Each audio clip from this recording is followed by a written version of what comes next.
People, let's get together. Stop all this fussing and fighting. Let's love one another. You gotta help your mother, help your father, help your brothers, help your sisters, help your neighbors and your friends. We are one people, one nation, one destiny. Everybody, y'all. One people, one nation, one destiny. Yeah, yeah.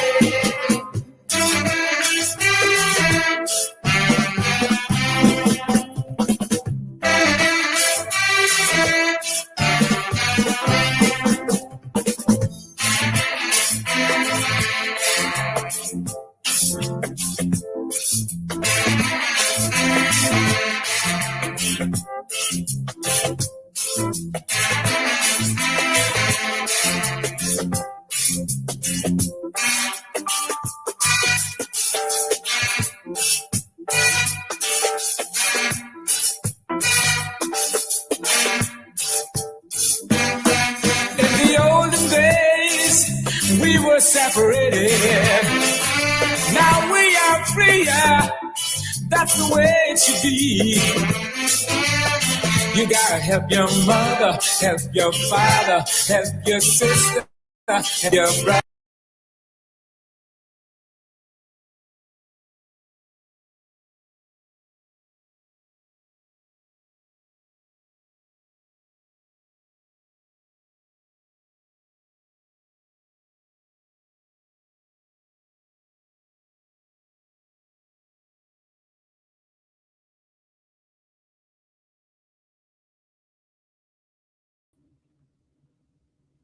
Well, we just blanket out there for at least a good minute, a moment of silence for those members of the Guyana Defense Force who lost their lives. Again, we will just remain silent for at least another 30 seconds. Lincoln Lewis is going to be with us this evening as the country mourns the passing of these military officers.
Hello, this is attorney Shellen Washington, owner and founder of the Washington Law Firm located at 455 Utica Avenue in Brooklyn, New York. We're specialized in medical malpractice, personal injuries, matrimonial law, and landlord and tenant. If you're in need of legal representation, please give us a call today. The number to call is 718-877-3100. Consultation is free at no cost to you, so call us today to see if we can be of any assistance to your legal needs. Again, the phone number to call us is 718-877-3100.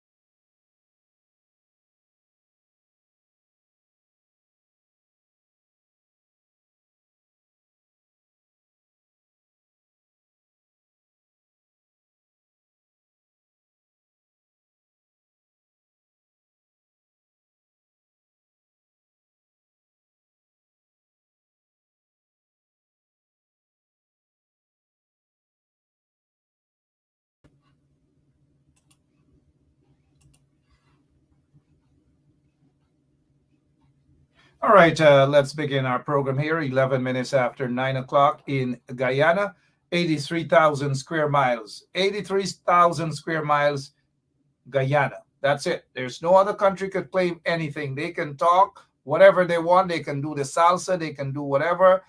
They can just, what is it? Baila, baila, baila, all day and night. 83,000 square miles belong to Guyana.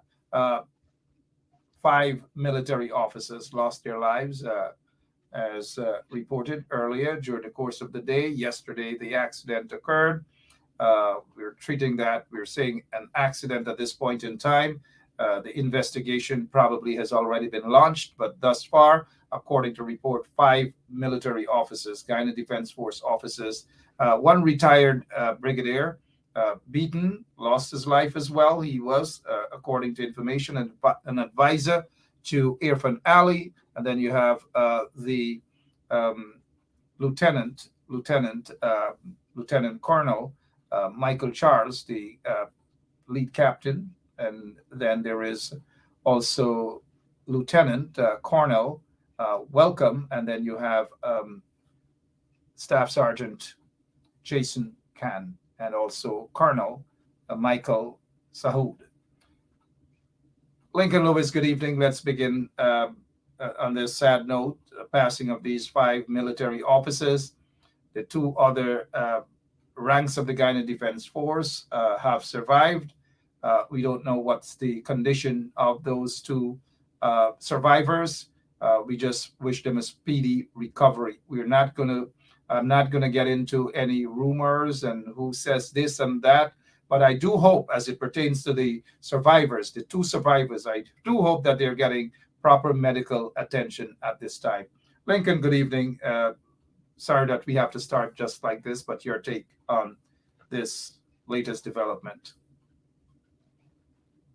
Good evening, Mark. Good evening, viewers, comrades, and friends. We have to stop and think. I want to say that my sympathy to the families of all these guys who have perished in this accident. I know that we all were not looking forward for something like this at this juncture of our challenges. But it happened, and we have to seek to find out how it happened, what the cause behind it. Let me say to you that I believe that the only way we can know the truth about this, if we have maybe like the U.S. Military investigate this matter. You are not going to get the truth from this government if anybody from the Caribbean does it. They are going to hide every piece of the truth, and they will, because they always want you to know. They always give you what they feel that you should know, and not what really occurred. We have had the what you call the investigation where the Caribbean um, organization had done it on the investigating the allegations that were made by the sergeant from the police force, and they went to the extent not to even in investigating it. They didn't talk to the man, but they concluded what was wrong. When you've had those experiences, it's a worrying situation. We will never know the truth about what really happened here, while we all yearn for that truth. I believe that why we should get the truth, because the truth really will truth of knowing what occurred will able to help us in guarding against a repeat of what happened yesterday. The powers that be don't see it that way. They see it that knowing the truth may be inimical to their political gimmicks. or the things that they want to do. So I will call on this nation that we must demand the truth. We must demand a very objective investigation, credible investigation by credible people, that we can get credible results, and that will help us to, in our preparation for the challenges that are ahead of us, or we can counter those the difficulties as we move forward.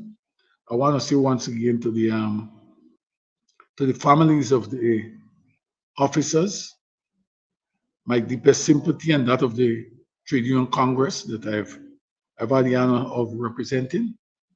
I believe that they are workers, and we have more than we have a vested interest in them as workers, and that's the reason why, as we go along here, Mark, I will want to talk about the things that impact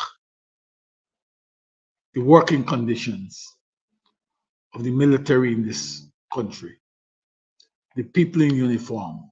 We have to talk about them. We have to talk to them because they are workers like everybody. They are citizens of this country. And while we want to say right now that let us don't question certain things. Let us mourn, and then we can talk after. I want to tell you something. I'm not afraid to talk now because I don't want people to forget. And I don't want to forget what is happening now. You know, these guys lost their lives. Nobody knows what may have caused it.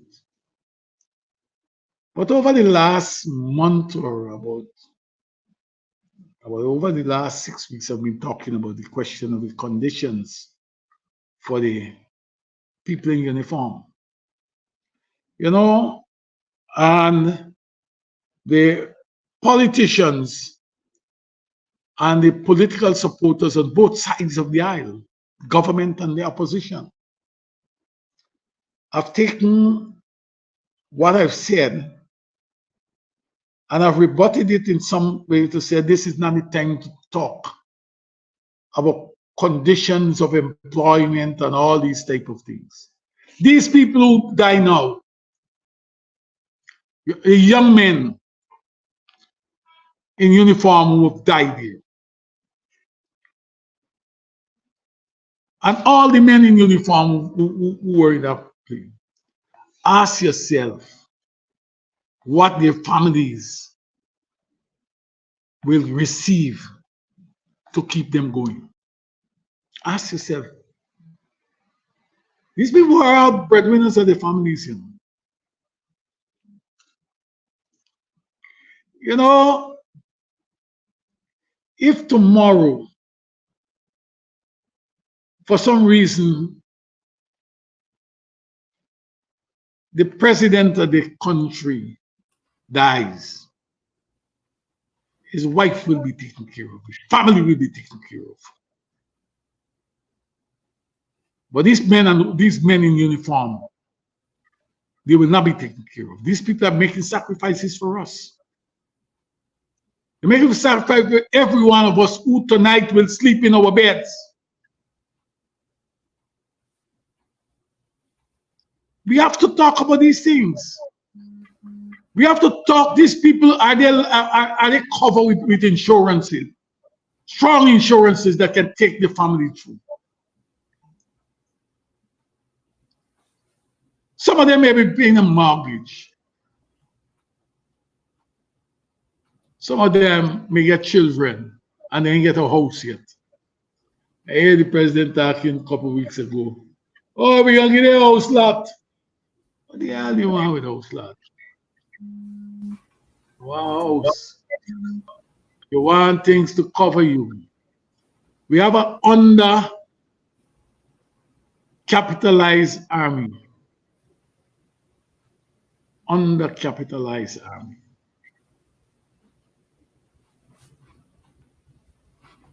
All right, we lost Lincoln Lewis there for a minute. Not sure what happened there. Apart from undercapitalized army, the regime, the PPP, has not focused over the past 23 years on the military. It is only now they're rushing and pretending as though they care. Their only concern, the PPP's only concern, is to ensuring that they bypass very, very senior military officers and ignore them for promotion and all manner of things. And I say this not wanting to be insensitive to the situation at all, but it is just the reality. These military officers have lost their lives. And I agree with Lincoln Lewis that there ought to be a thorough investigation, not just from the RSS. Lincoln did mention that the RSS was there. Sorry, we have Lincoln back, but he did mention that the RSS was in Guyana to investigate not just the Detective Sergeant Bascom's claims that there were some level of corruption in the Guyana police force as it pertains to the investigations of whether Azruddin Mohammed was part and parcel of the murder of Paper Shorts. The RSS folks were in Guyana, and they never met with the Detective Sergeant Bascom. They never met with him. They never sat down. They never wanted anything from him. They also did the same sort of sloppy investigation with regards to the Henry Boyce. Nothing really become of that. And what Lincoln has just said is we've got to probably move beyond the RSS, coming there and not doing a transparent investigation. So what really happened with these guys here, it has to be thoroughly investigated. It has to be thoroughly investigated, maybe by the FBI, maybe the mounted branch. Somebody has to get in there and investigate the situation. Was it bad weather?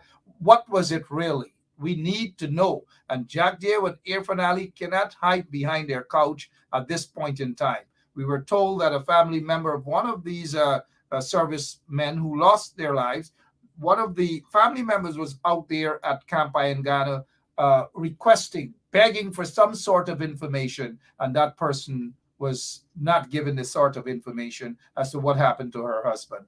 Sorry that you got knocked off while you were making a point, Mr. Lewis, but go ahead, sir.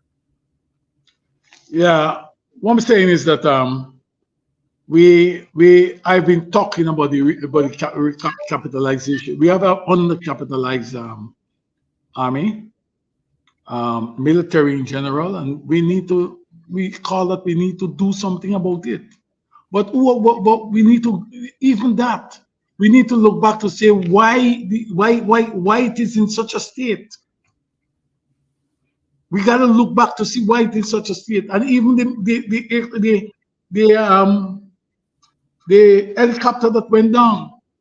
Immediately, people tell you about bad weather, right? Bad weather, right? Those are the conclusions that or the talking points that are coming from the government, right? They know before the investigation has been done what caused it. In these circumstances, you have to be wary of about the justifications that are coming forward even before the investigation has been done. And more so, you have to be very careful about what will be tampered with before the concluding of the investigation. These are things that are very of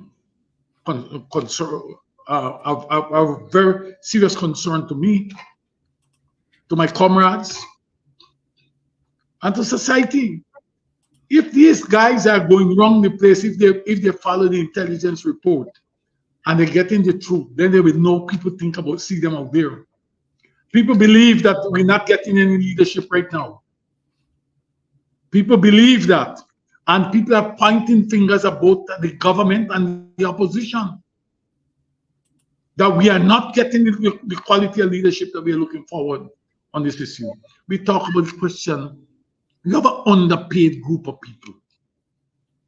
You have a group of people who are complaining about the meals. For instance, you know, let me just tell you about the police force for Burundi. These guys have said to me that when they work, they can be there for 12 and 14 hours. The money that they can pay them so is months after they get it. And they don't even bring a meal and give them. But the people them who gone to some place, if it's on the Essequibo coast or in Barbados, the ministers them, they have to stand up on the road and wait. And when they left, if they left there 10 hours after, somebody may be sorry for them and call them and give them the little leftover food. That's what happening. That's how they're treating these men and women. I know people, some people say, oh, let's grieve. Yes, we can grieve. I'm sorry for the family that these men have died. I'm sorry for the families. But I'm going to tell you something. I am not sorry. I will not be sorry for those people who have put them in this condition, caused them to be in this condition, and they have lost their lives. It is of concern. People already, let me tell you something. I've been on the street most of my working day today. I've been on the street. And people are meeting you and they're concerned. And these are not people who are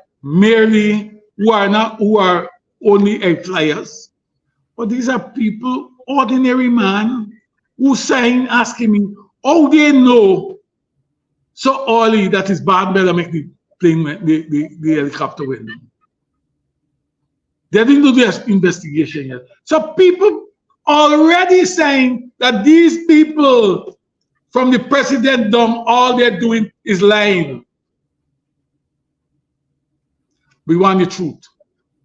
And the truth can only surface providing that an impartial and objective inquiry has been conducted by professional people to determine it. If you send in the army will be told what they must write. You don't go very far, you know. If you live in a society where there's a government, everything, if you talk about discrimination, they say it never exists. You don't have that. Which society that discrimination don't take place? Even in the ones that you consider to the bastion of this democracy, it happens. So it tells you all these guys can live in denial, and they want to pull all of us down there, denying something. We want to know what happened. That's the story. Thank you so much. Yes. 30 minutes. Thank you, sir. 30 minutes after 9 o'clock in beautiful Guyana. As beautiful as it is, and the country is mourning the deaths of these military officers and praying for a speedy recovery of the two who were injured.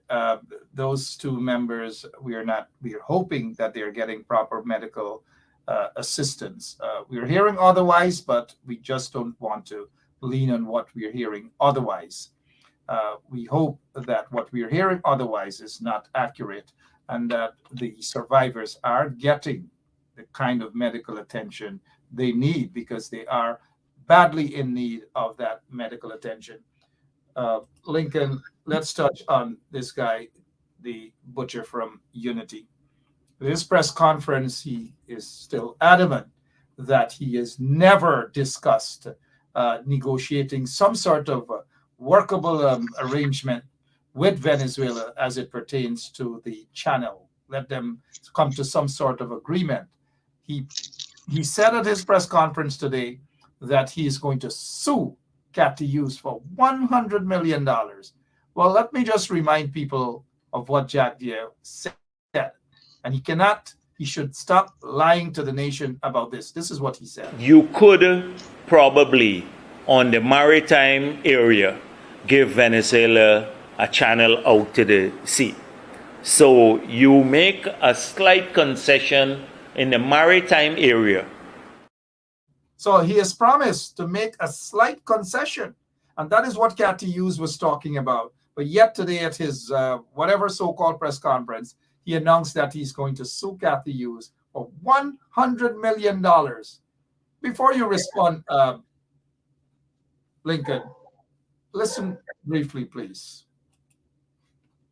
The lack of sanctity of contracts and capricious action. But we here, we live in a free country. You can't defend that. You can't say something against the government here because you will probably get charged for treason too, like some of the people up to yesterday got charged for treason. Here in Guyana, people come up with all sorts of craziness. They can say all sorts of things. You can put it on TikTok. You can do whatever. You don't get charged for criticizing the government. All right, Lincoln, take it from there, please.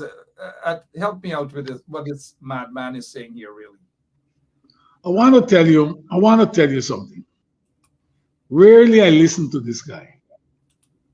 Because I'll tell you something, when a man starts believing his own lies, he's a dangerous man. Very, very dangerous. But what worries me really is the mainstream media. This man, you say you're sue, I don't know which sue he's talking about. If it's sue, the Chinese man sue. You say you're going to sue Cathy Hughes. And this man continued to deny that he didn't say that. And what is instructive, now when this guy opens his mouth at his press conference, these reporters sit down there and they don't put it and say, this is what you said. They don't do it. They allow him to come back and always attacking somebody. You know, where you have is a weekly dose of abuse out by Jagdio, abuse out of persons who seek to hold this government accountable. That's all they can do. And this thing now become what we call it is a comedy show when the week comes with this guy. We have to be, the media has to begin to hold this man accountable. Why when he said that of Cathy Hughes, why they did that to bring the video and show this man what he's saying? But you know what they're going to do? They're going to come back and regurgitate what the man says today. They regurgitate, right? But they will never bring to the society and say, this is what Mr. Jagdio said. This is what Mr. Jagdio said today. This is what he said about the channel to the ocean, right? They're not going to do that. Oh, that's his evidence. Put the evidence in front of the guy. Man, I tell you something. This man uses the state resources every week to abuse persons who question what this government is doing. This man treats the country like it's his personal property, and he wants to believe that he has reached the point where he believes to himself that the people are his subjects. I want to say to him that if he believes that the other people are his subject, I am not one of them. I'm not one of them. And I want to say to him that he did say so. And he should be held accountable. What he did was treasonous. Right? And under normal circumstances, he would have been held for treason. We can't do that. Look what they did to Harry Paul a couple days ago. for Facebook and posts.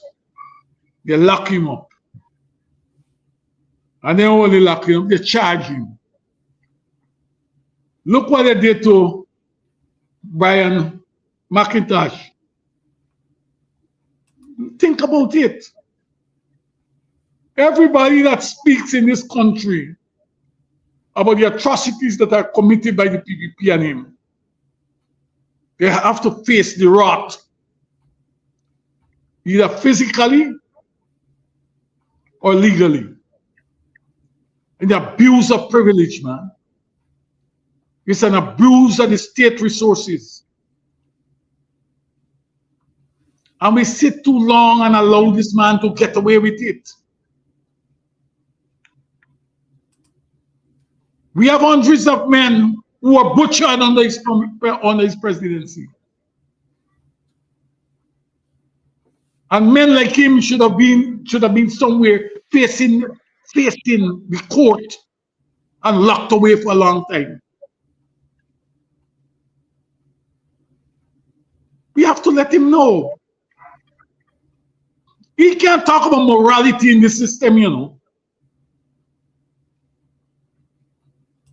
He can't talk about corruption. He can't point the finger to anybody.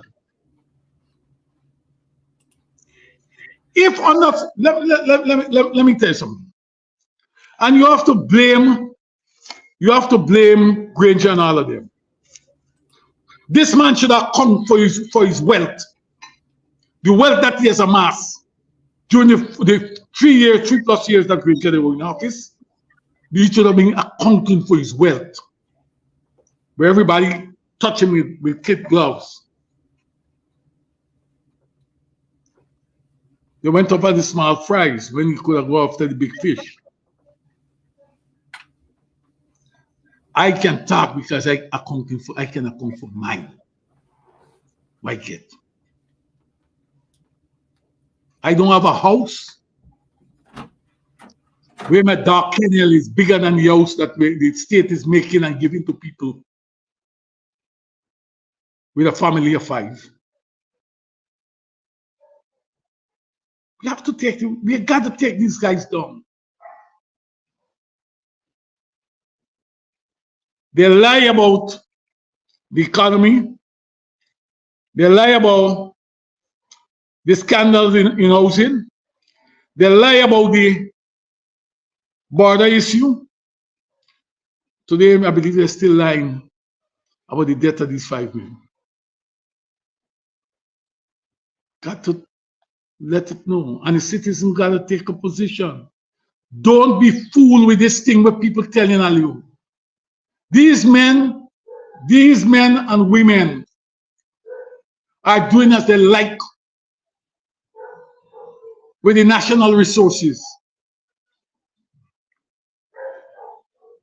They are doing that. Oil and gas, they're eating mutton while we getting nothing. But they want us to shut our mouths. And we ought not to see anything about what is being done. You know, Lincoln, thank you so much for that. That's more than a mouthful there of solid information about this demon named Jack Deere, who's threatening to sue Kathy Hughes. He believes he's bluffing. And I agree with you that the media personnel, those journalists and reporters, they sat right there this afternoon and not a thing.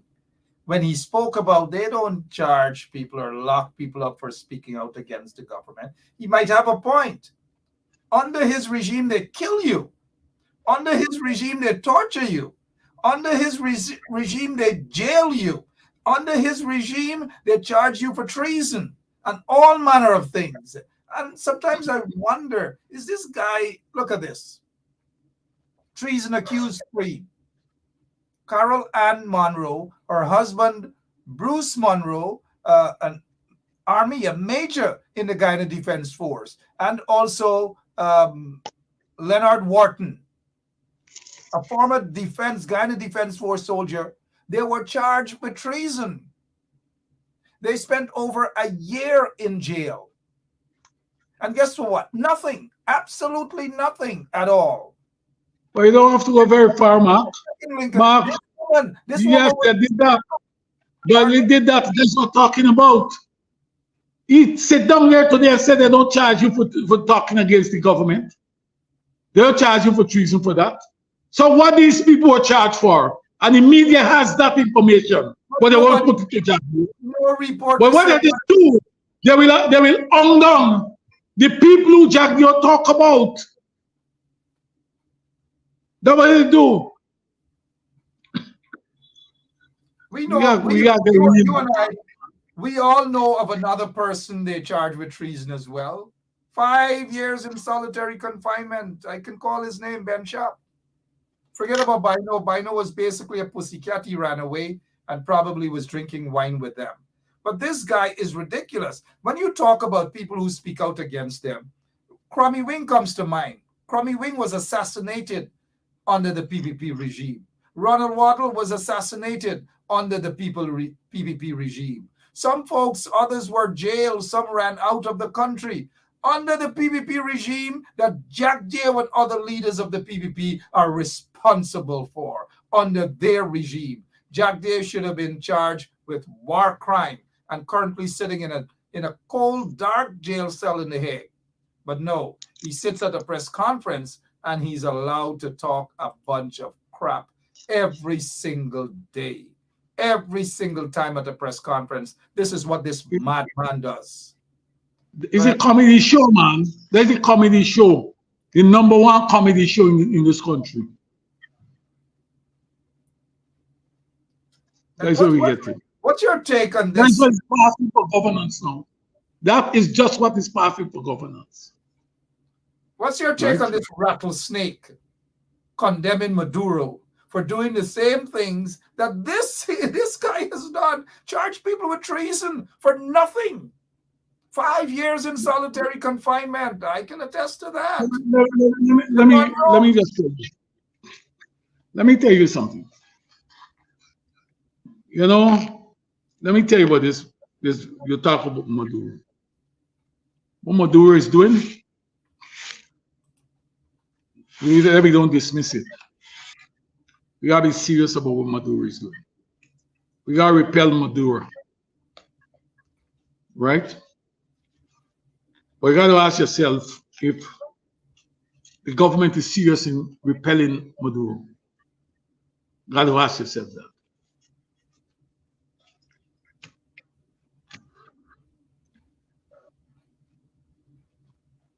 This government plays politics with everything that they do. They're not serious about treating with the Venezuela, neither the Suriname border issue. They're not serious about them.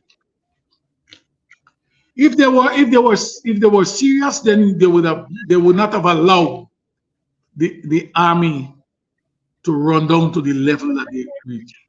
I remember well, you know, one president that said, "Oh, the president of Venezuela is so friendly, and we're not going to have any war. We're not going to have anything of that nature. We have that level of aggression and what." I remember that. And that was in around 1998, no? 1998. It was around then. I heard that statement. Let me tell you. We have unless we're serious and all these guys are accountable, we ain't gonna get anywhere. You see how they're treated with the Venezuelan citizens who came into this country in droves. All that they are thinking about is how they can hand somebody an ID card to vote and vote for them. And saying to those people, that is, we making you, we give you an opportunity to vote for us. And if possible, pay them and take back the ID card and get somebody to vote for them. These guys, all that they're seeing is how they can hold on to power at the expense of this country sovereignty.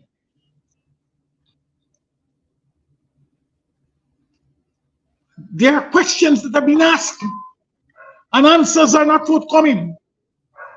Those questions are about how sure are you that these people who are coming, their mother or father or grandfather, may have come from this country and settled in Venezuela. And what are the conditions for you to give them citizenship? Nobody answers it because they don't care. This whole question, I was told a couple of weeks ago that one minister asked over 1,000 birth certificate application forms. One minister carrying that up there. What they're doing is now using the tissues. The law gave the tissue the opportunity right now to say a man was born there. And so it's like say a man was born and the man grew up there, the man gets citizenship. It is this rascality that these people are in. Wicked men and women. The trade union Congress of this country has an abiding interest in the defense of the sovereignty of this country. And these men and women who has no sense of nationalism, we must call on them to begin to change course as we move towards repelling the aggression of Maduro and his team. What you see happen a couple of days ago, yesterday, more ought not to happen. And the opposition and the government must take equal responsibility for what happened there. Because these men and women are exposed. And while they're exposed, nobody wants to put systems in place to protect them and their families.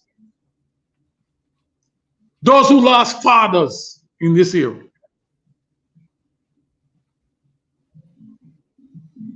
Even if the wives may be working, it is one of the breadwinner that fall out. Life will not be the same any longer for those families. And because life will not be the same, we should not allow similar things to happen to our men and women in uniform. And they are exposed as all these guys are exposed. If I can just pause there for a moment, please, Lincoln, as we get to this latest development. It is something that I alluded to earlier, and it's in one of the PPP's propaganda news paper, but I assume they're saying that it was a press release issued by the Guyana police force. Now, this is shocking, that the men, their bodies, the 5 who have died, their bodies are still there at the crash site, including these 2 surviving soldiers, Corporal Dwayne Jackson and Lieutenant Ardino Michael Crawford. I don't know what is preventing or what has prevented the search team from rushing these 2 survivors, these 2 soldiers, to seek medical attention. I'm not sure what's happening, but we're hearing a lot of conflicting reports. People are upset about this whole decision to keep them there at the site. The others have already died. But what is the reason for keeping these guys when they are in need of real medical attention? Your take, sir. If it is true, then it's a question of our capacity to deliver the quality of rescue that is required in cases like this. It's only confirming what we know already, that we have a undercapitalized army. Something should have been done, and these men should have been lifted from the ground there already.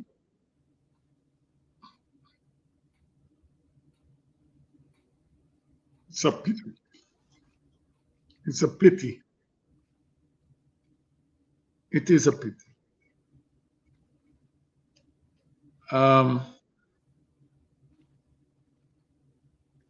the families will feel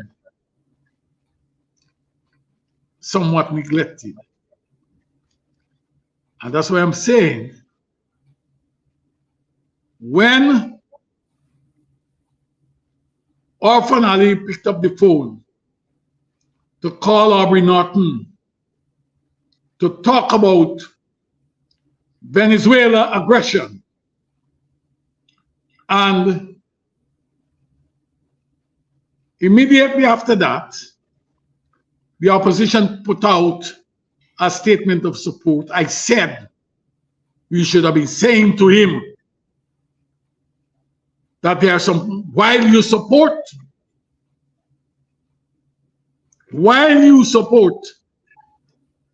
a united action against Venezuela, there are a number of things that need to be done. And among them is how you treat with the issue of contracts, the issue of distribution of lands, and lands not only for housing, but the issue of gold and diamond bearing lands, where they're kicking out people who they consider not to be their supporters, and give the lands to people. Recapitalizing of the army and the police force, giving them appropriate insurance, that if they die in the line of duty or in whatever form, their families have something to keep them going for a period of time until they can come back on their feet. My God, man, pay them something better that they can live off of. Something is wrong with us. Many of the opposition supporters said to me, no, you can't do that. This is time. This is where we get in.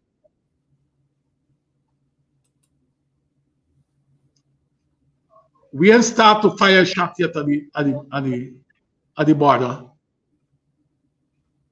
I don't know if we start.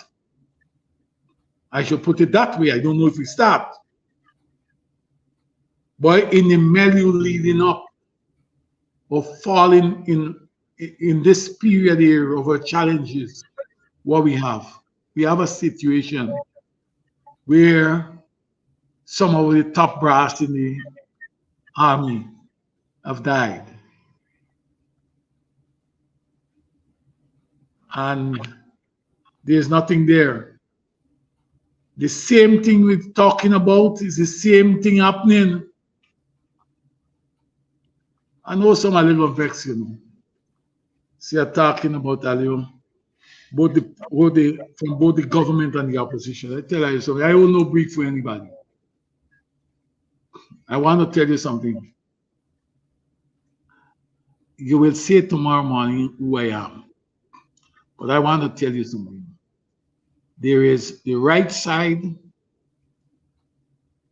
and the left side. There can be the right side and the wrong side. But it's only one side I can see. I can only see what is just and fair for the workers of this country. And in this case is what is just and fair for the men and women in uniform. They must get something. You must treat them better. You must give them things that they can help them in discharging their duties.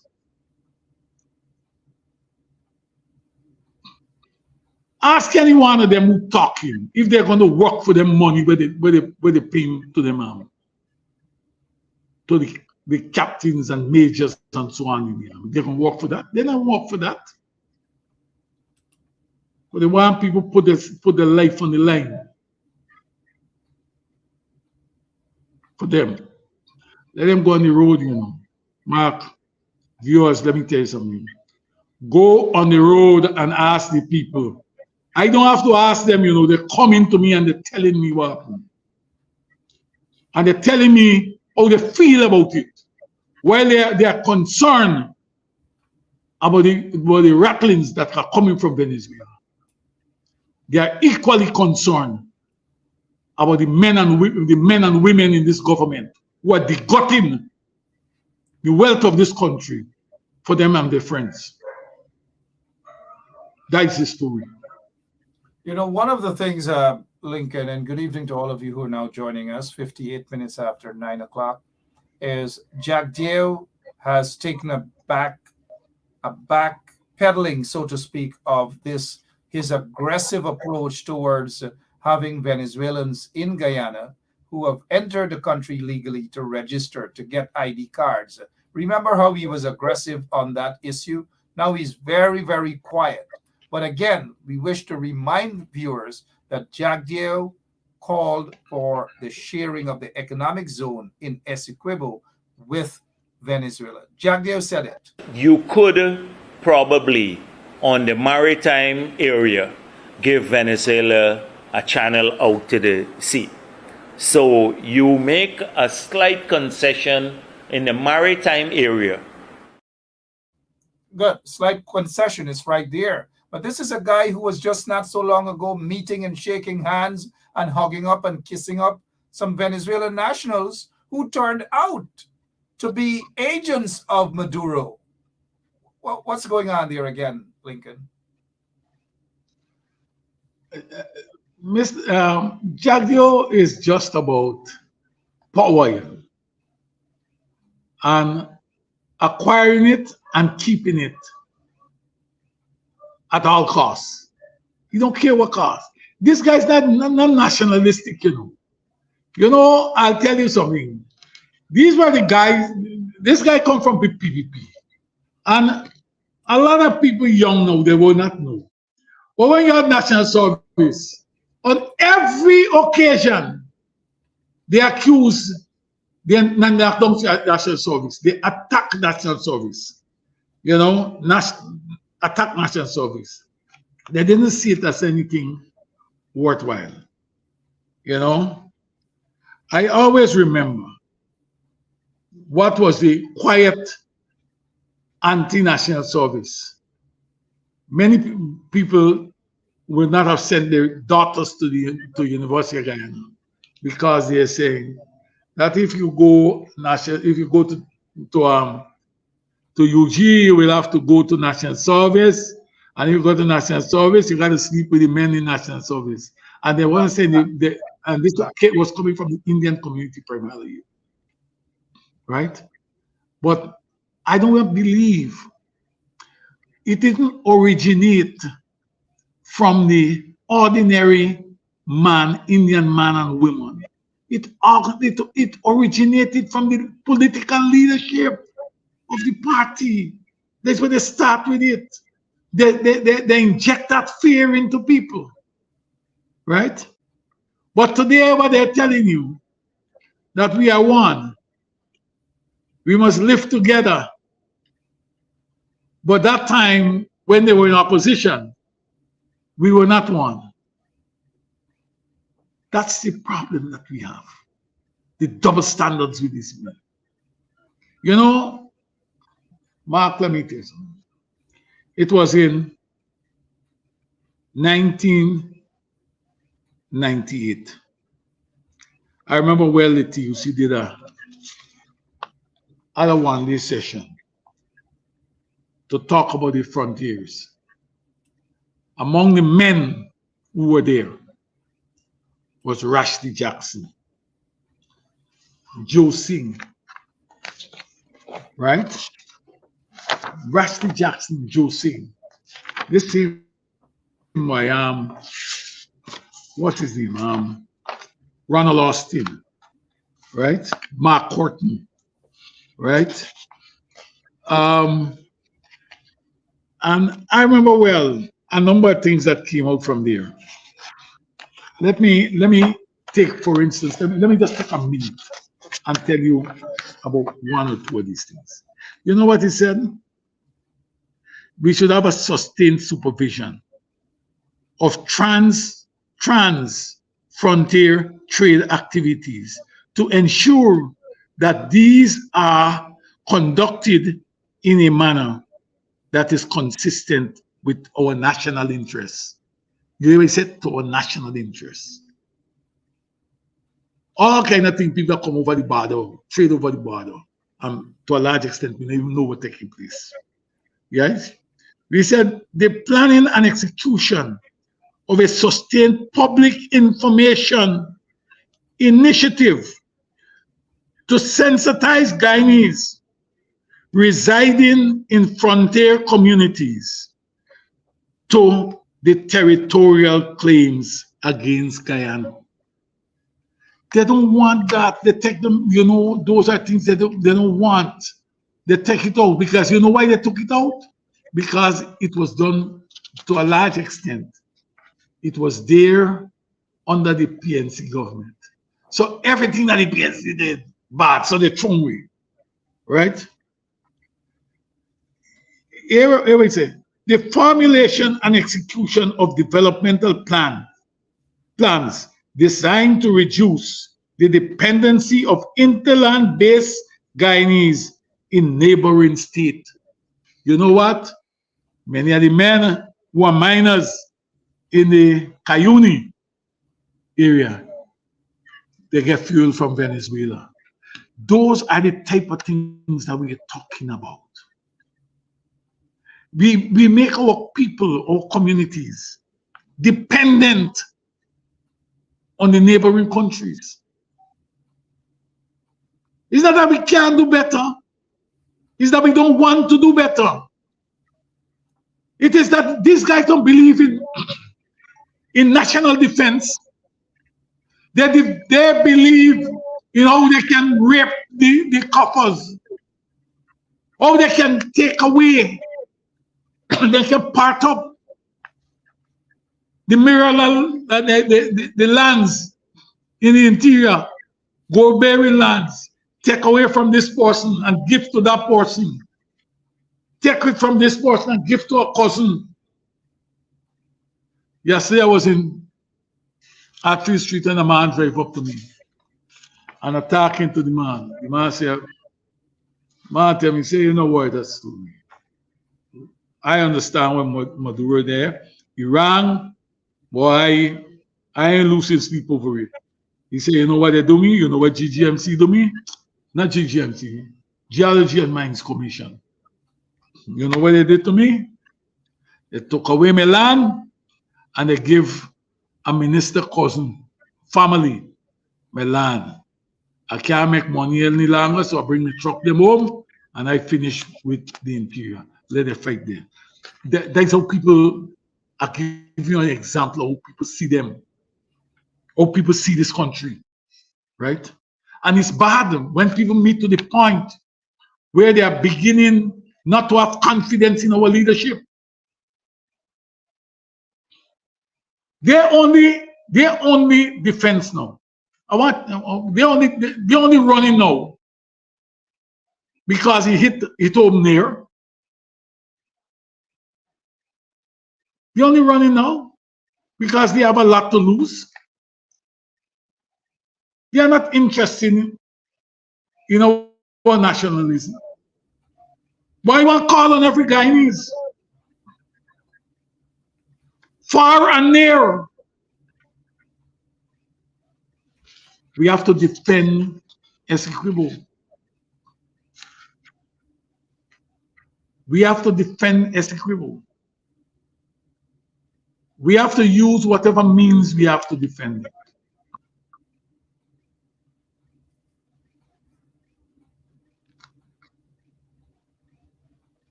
We are not Mr. Jaggi.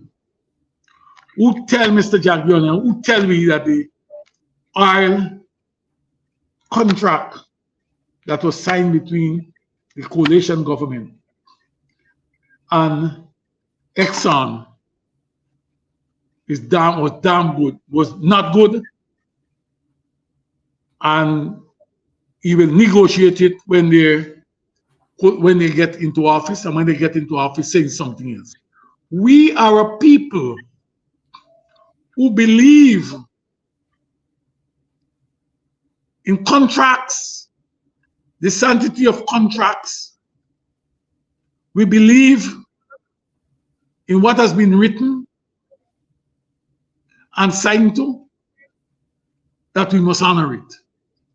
I'm a trade unionist, and when you write when we do a contract, when we go to arbitration, there is something that a clause in it which says the decision of this arbitration is final and binding on both parties.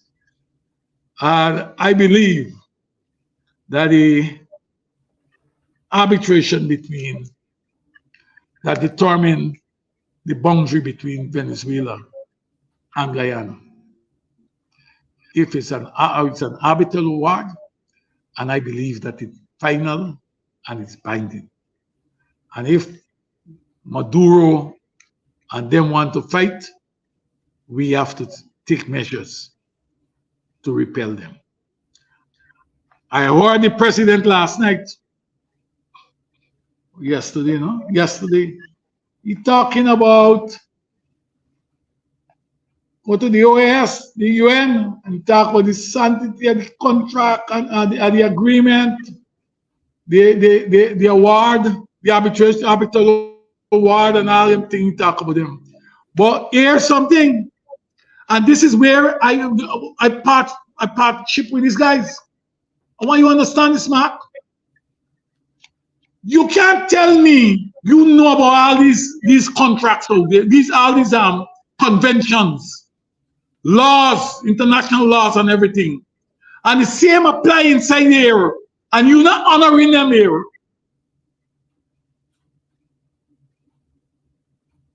Article 23(1) of the Trade Union Recognition Act said that so long there's a certificate of recognition, the employer must negotiate in good faith. Must negotiate in good faith with the trade union. This government has consistently every year until now refusing to negotiate with the public sector unions. Even all the unions, even Guyana, they're telling you what must happen. He's going to consult with people. He undermining, destroying the tenants that he wants to. The international community must respect and uphold for him, for he and his government. But at the same time, he don't want to uphold it for the people who elected him, the people who voted in the process of electing him to office. He don't want to respect their rights under the Constitution and laws, and that's the problem. It's a serious problem, and I need to make this point. I am not, Lincoln Lewis will not be running behind Orphan Ali and Jagvio with what they want to happen. They have to sit down. They have not delivered leadership. They have been breaking the law. They have to sit down with the opposition and all stakeholders. And let me sit down and let me determine how we're going to deal with Venezuela. Or let me determine how we're going to share the pie in this country.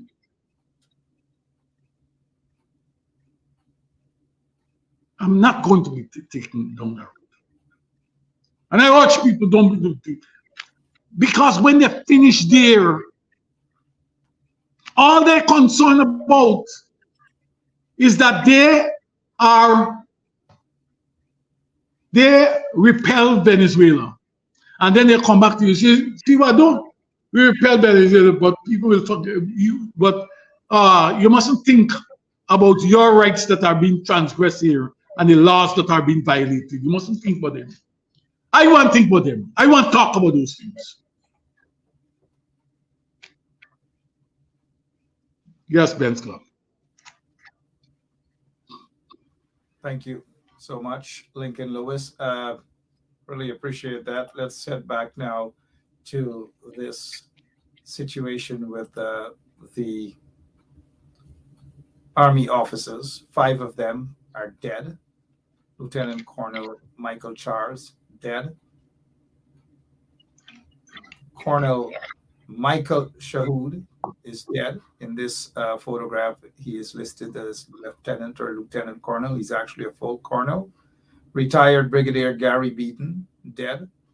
Lieutenant Colonel Sean Welcome, dead. That is according to report. And then Staff Sergeant Jason Khan is dead. Lieutenant Andio Crawford, alive, seeking medical attention. Right now, he's getting medical attention, still at the site. Still at the site. These 2 military men are supposedly getting medical attention at the site. And this is what is interesting. They never wanted to come out to say this publicly, but this is what's happening right now. And it may shock, again, I say, it may shock some of you guys. This is according to the GDF. Rescue and recovery operation continues. The Guyana Defense Force continues in its efforts to rescue and recover the personnel who were on board the ill-fated Bell 412 aircraft, blah, blah. 2 search and rescue capable helicopters provided by Omni made 3 attempts to extract those at the crash site, with priority given to the 2 survivors, namely Lieutenant Andio Crawford and Corporal Wayne Jackson. These efforts were, however, thwarted by the persistent severe weather over the site. This means that all of them are currently at the crash site, and whatever little medical attention they have there to provide to those 2 surviving military men. Lincoln, what does this say? Because if there is no proper weather by tomorrow morning, because they cannot move right now, and I'm assuming that they didn't walk with the medical stuff for 1 day or 2 days. I'm just assuming that.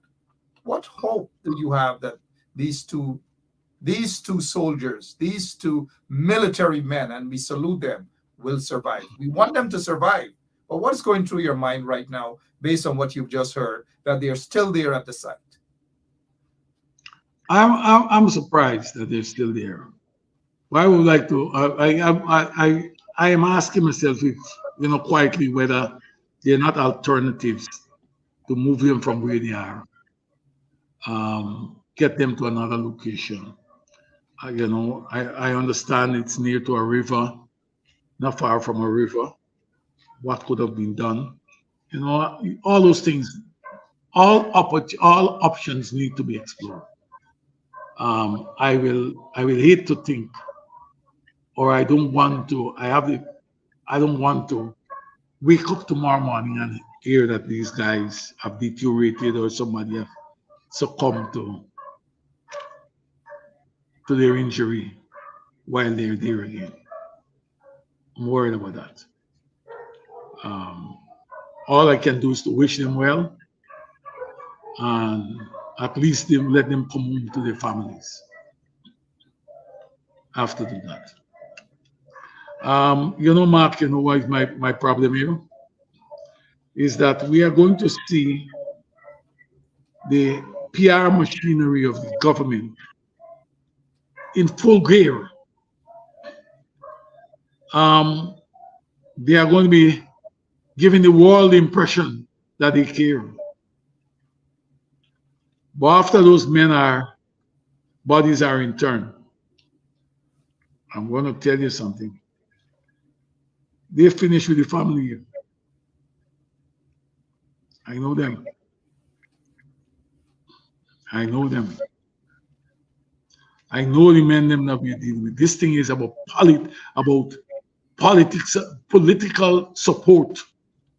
It's not about people. It's not about people's development. It's about political support. And those men have died. We who are alive. Got to fight for the change. Change is necessary. Thank you, sir.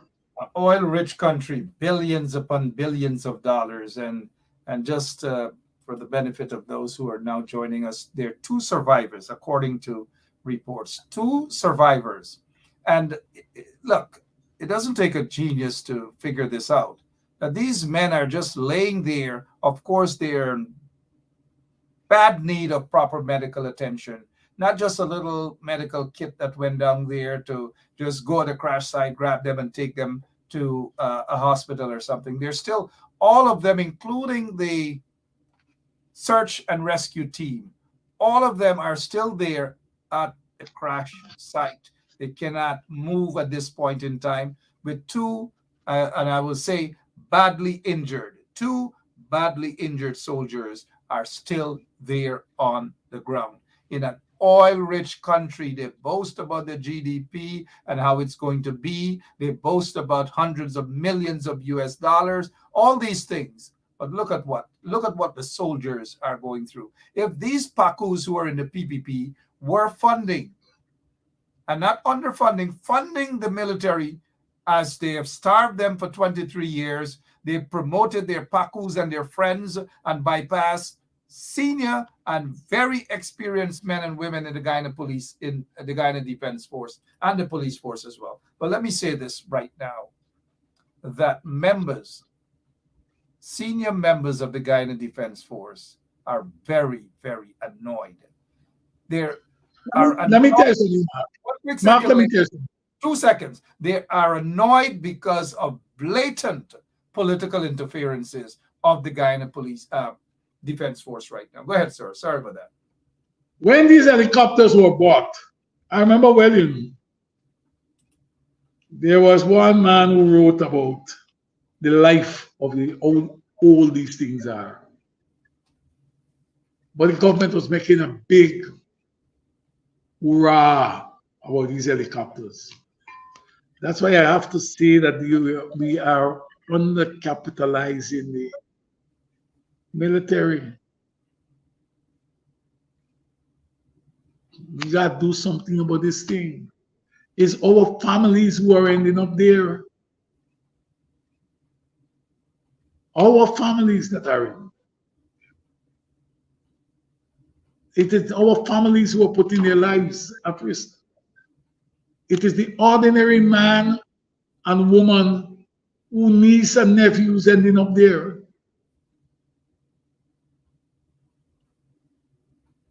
We got to tell these people where to get off.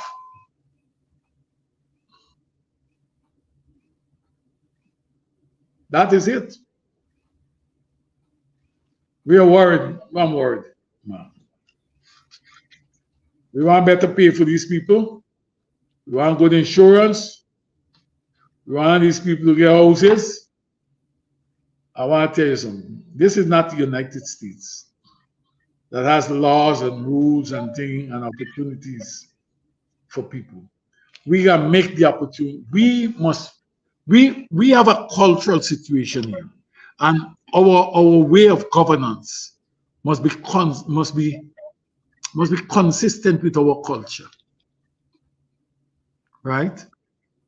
We don't have many developers who come and give you good houses that you can call homes. Most of the lands are held by the government. The government has to look at the people in the various communities and see how they can help men and women to acquire these things with minimal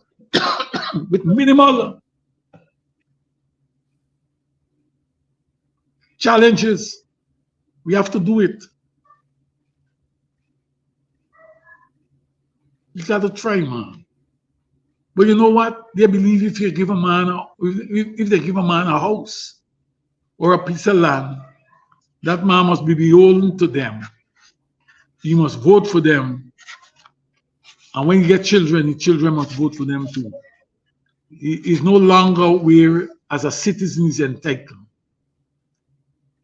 He's now become, when a man receives anything from the government, that man must now become a slave to them. And that's the mentality. We gotta do something. This thing has to change. We definitely have to do something, and it has to change. And as you listen to the lies of Barra Jagdeo, he basically believes that patriotism is when you embrace them, when you hug them and kiss them, with all of the atrocities, with all of the brutalities, with all of the human rights Look, violations under this very corrupt PPP regime, this murderous PPP regime. Go ahead, Lincoln. you know, this man said discrimination don't exist in this country, you know.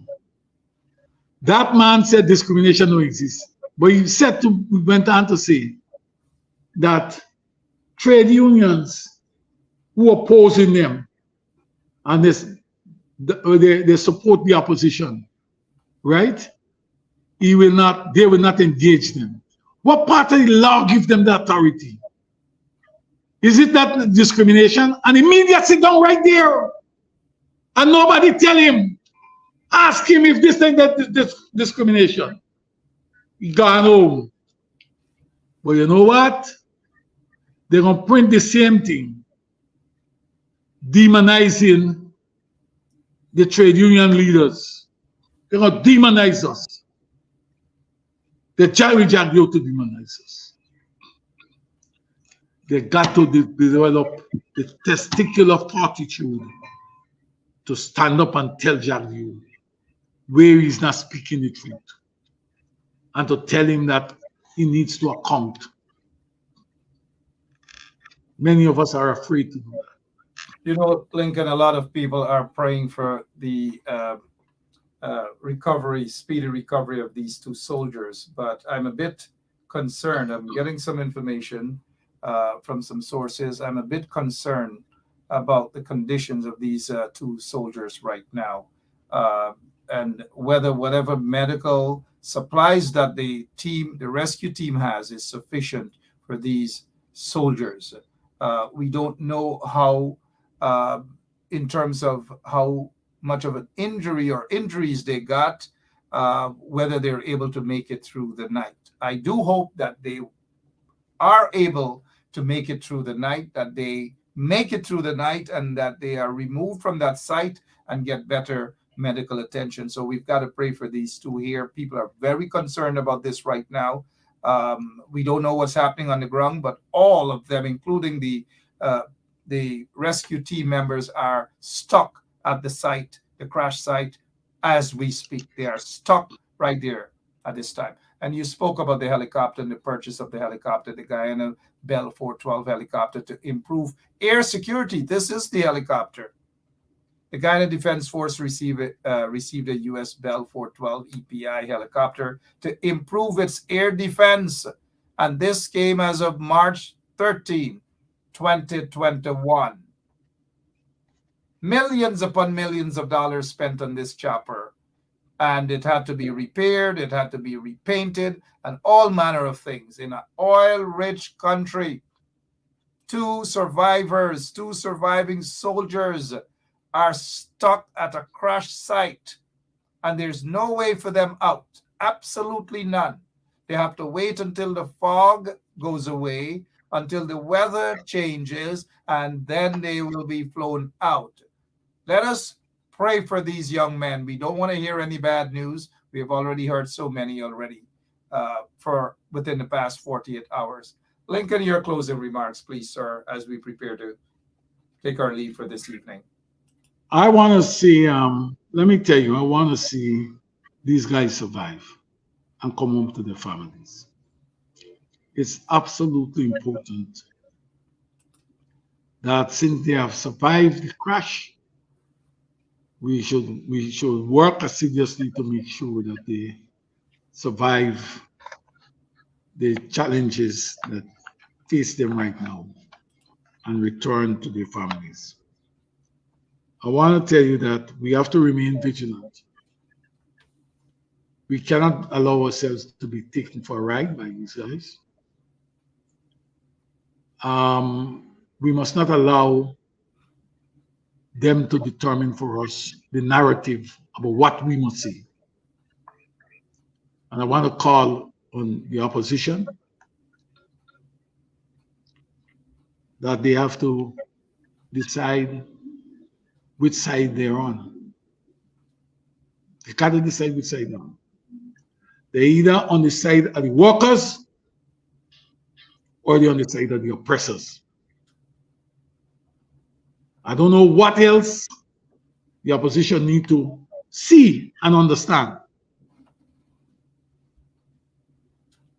That the PPP, Jack Dio and what's his name, and our fund, they're not equipped to deliver the leadership. And rather than just giving carte blanche support, is to call on them. Let's sit down and talk together with other stakeholders. I hear the meeting Monday in Parliament. I don't know where that is another charade. You don't get anything done there. Funding, they need more money. Decided already.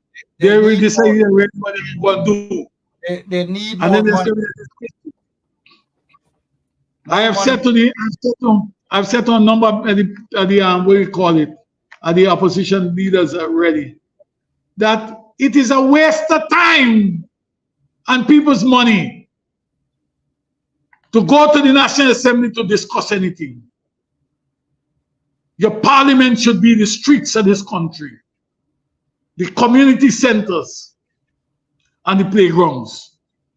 Take the message out there. Don't waste time with the PPP. The PPP is stuck in its mode. It will use its majority to vote against any thing that the opposition puts in parliament that questions its dictatorial behavior. Can't move. You got to go down there. People want leadership. Why don't people come in and ask me, what is the next thing? What is happening? People are hearing the opposition. Since Jack John thing don't talk to them, go in the communities and talk with the people. You must have an alternative. Mobilize the people. That'll change, man. A change has to come back. You know, Comrades and friends, I have had enough of them. But thank you very much for listening tonight. I know I may have touched the nerves of some people. I know many persons may not, supporters of the PPP will not like what I'm saying. But I want to assure you that I know it no other way but to tell you straight as it is. I have been around a long time. When I spoke out as a young man, I spoke out against Mr. Burnham government. I was a good boy for the opposition. When I spoke against Mr. Hyde government, I was a good boy. He was a boy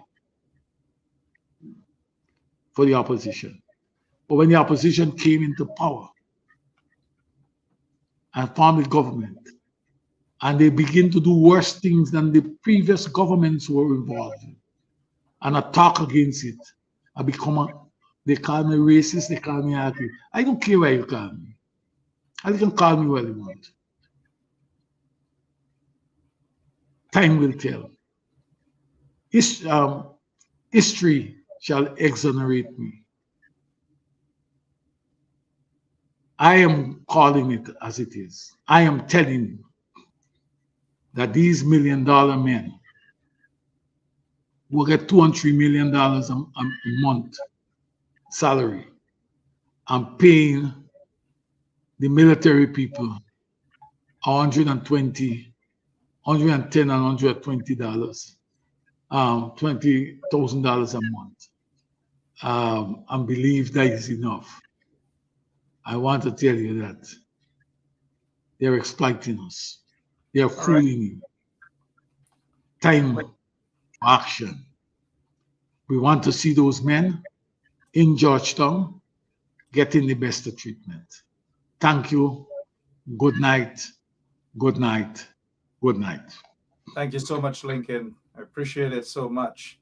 And thank you for your bravery. Thank you for your outspokenness. And thank you for saying what so many Guyanese are afraid to say and to confront the butcher from Unity and those demonic forces in hierarchy in the regime. Thank you and salute. Appreciate it, sir. Thank you. Lincoln, Brandon, Lewis there for you guys. And again, for those who are inquiring, 5 of the 7 Guyana Defense Force officers have died at their bodies discovered at the crash site. The team, recovery team members are still at the crash site. They had, according to reports, no way out. These men are said to be badly injured, and reports that we're getting from highly placed sources out in Guyana have not so good news. Based on the reports, not so good news. And again, I wish for you guys to read between the lines. Not so good news for one of them. Possibly, mind you, possibly taking the tally to 6. Possibly taking the tally, the death toll to 6. Possibly. And again, the report has been confirmed by several highly placed sources in Guyana. It's a sad day. It's a sad day indeed for these folks, these military guys and their families. The regime is not saying much. They're covering things up. And in any other country, thousands of people would have hit the streets already. Thousands of persons would have hit the streets already. Again, I repeat, thousands of persons would have hit the streets already. Don't be fooled by Jack Dio and this Venezuela stuff. Jack Dio and Irfan, they're no different. They're not better than Maduro. In fact, in some instances, they are alike, and in some instances, they are worse than Maduro. They, in Guyana, Jack Dio regime, they jailed people, murdered people, tortured people, persecuted people, all manner of things they have done under the regime. All of them, all of those things.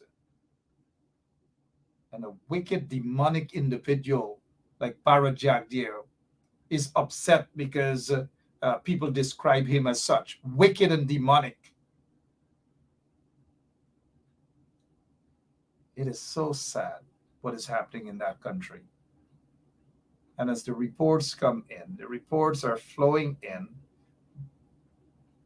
Reports are flowing in at this time that an oil-rich country, billions of dollars,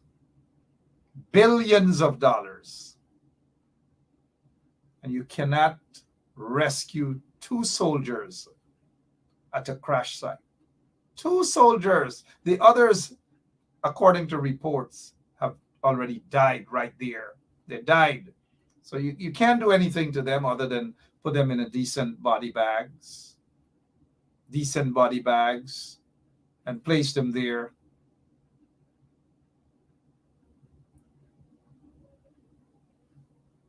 Nicely in a corner, respectfully in a corner, and then try to get these 2 out of that site. Hours passed, hours upon hours passed. Nothing at all has happened. And now reports that the senior one of the two, Lieutenant Andio Michael Crawford, according to highly placed source, has died while receiving some sort of medical attention still at the site. What if they were properly equipped? What if the billions of dollars that the government, the corrupt PPP regime headed by Jack Deo and Irfan, what if they were paying attention to these things? What if they were doing that?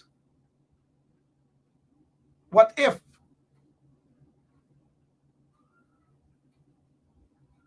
Again, condolences to the family members and friends and colleagues of those fallen soldiers. Guyanese need to stand up and demand answers. Demand, don't be dictated upon by a little pussycat by the name of Jack Deo. A little pussycat like Jack Deo. And a catfish like Irfan Ali. Guyanese, wake up before it's too late. These demonic leaders in Guyana, in the PPP, will take all of Guyana down with them. A path of darkness, a path of loneliness, a path of corruption. Do not buy into this thing, but it's just Venezuela and Maduro. While we got to focus on them, yes, and Maduro, and not allow Maduro to, run all over us. It's not going to happen. But Jack Dio's sitting at a so-called press conference and, they could. You can't do nothing, Jack Dio. You didn't even give the Guyana Defense Force Junior Presidency a slingshot. You deprived them of all manner of things. You cursed them out. You disrespected them. All manner of things. You get some of these nimakarams within the hierarchy of your party, calling these soldiers all manner of names. All sort of names, from hungry belly and all manner of things. No wonder why the military, the Guyana Defense Force, is where it is today. Another officer, according to several sources, reliable sources in Guyana, another soldier has passed away. What if they had proper equipment? What if? We need answers. We have to demand answers. In any other country, thousands of people would have hit the streets as of tomorrow to call an end to this corrupt regime as a result of all these things happening. All these things happening. And the lies and lies and lies you hear every day from your so-called leaders. Today we heard a bunch of lies from Barra Jack Deo. They don't hurt citizens because they speak out against it. They hurt, they discriminate, people are killed under the PPP regime for speaking out. All manner of things. Policemen and women are not promoted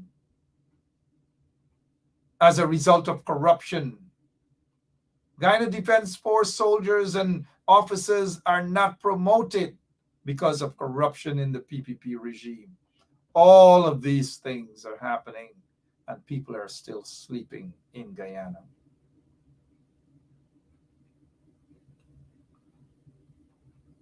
When will it end? When will it end? And for those who speak out against these corrupt individuals are called all manner of names: criminals, basement dwellers, hungry belly dogs, all manner of things. Our soldiers are being called all sort of names by a bunch of demonic individuals, a bunch of uncaring people who are disguised as government officials. It has got to stop. One way or the other, it has got to stop. We cry for Guyana. Guyana is bleeding at this time.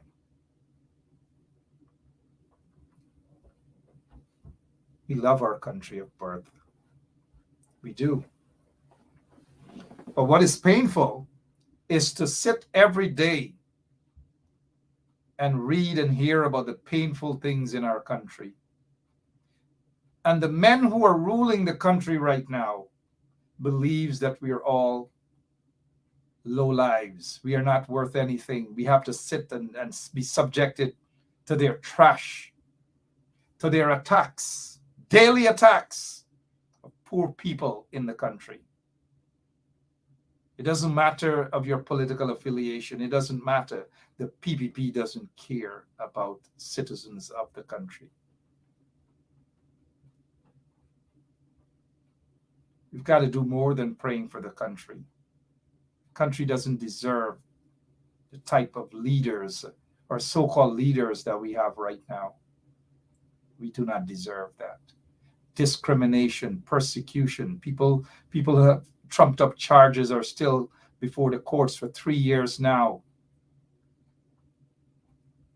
Contracts, you can't get it. It's given, billions of dollars are given to friends and cronies. Whether those friends and cronies are wanted by U.S. law enforcement agencies, whether those friends and cronies are drug lords, are gold smugglers, are fuel smugglers, it doesn't matter to Jack Dio and the PPP. They embrace those people and give them all that they want. But the ordinary citizens get nothing. Crumbs. Not even crumbs any longer. They're going to make an announcement that some sort of bonus for Christmas. It's all propaganda. Guyana. We cry for Guyana right now, all of us.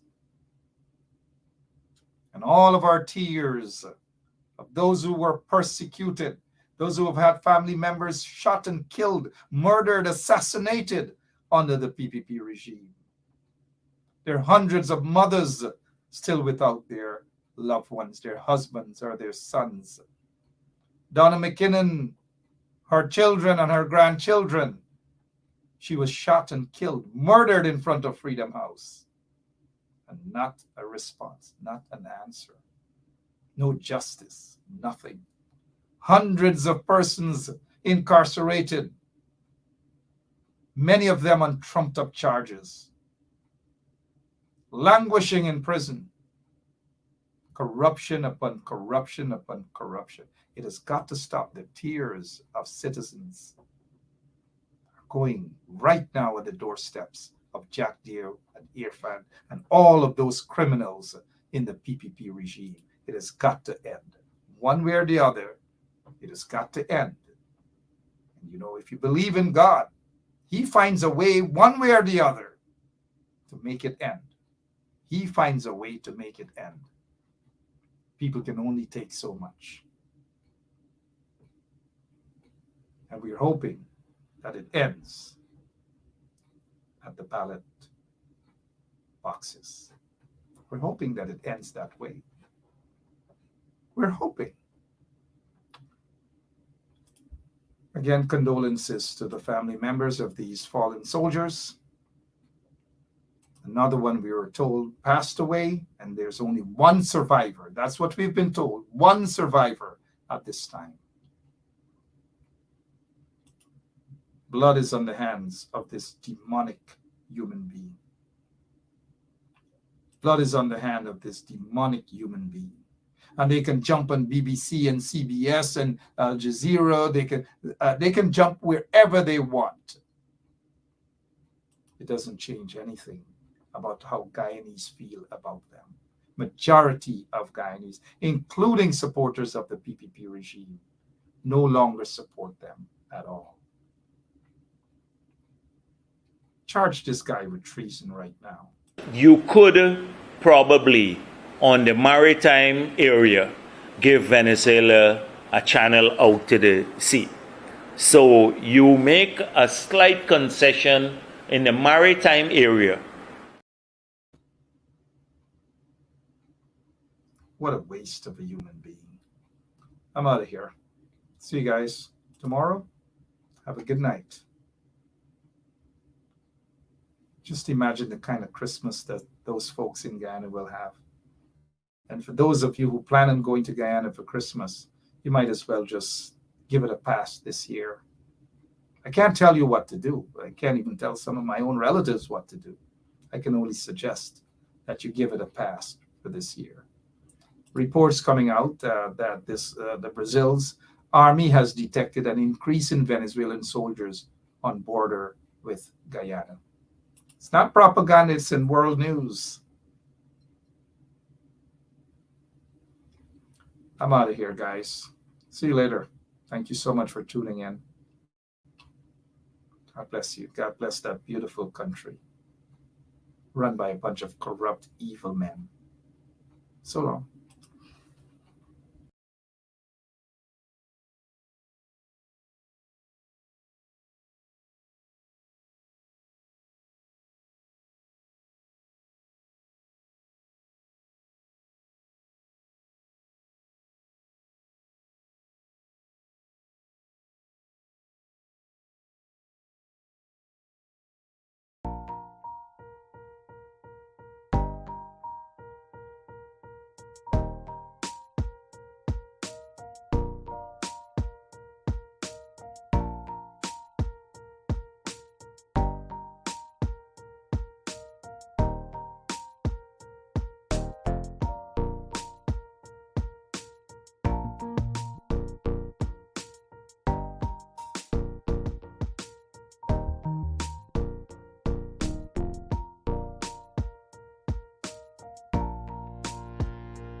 You could probably, on the maritime area, give Venezuela a channel out to the sea. So you make a slight concession in the maritime area.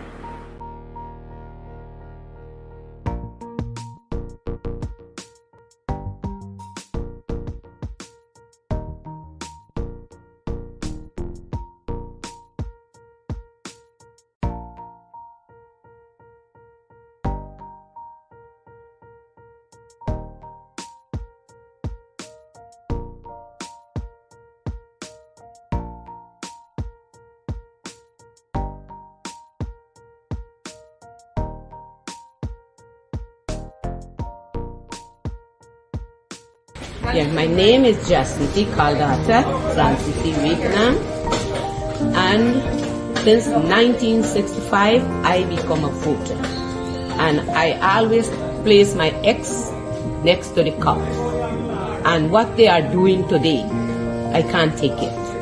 So I have no more vote to give to PPP anymore. I'm not going to vote anymore no more. If they have to lose by one vote, they're losing it by data.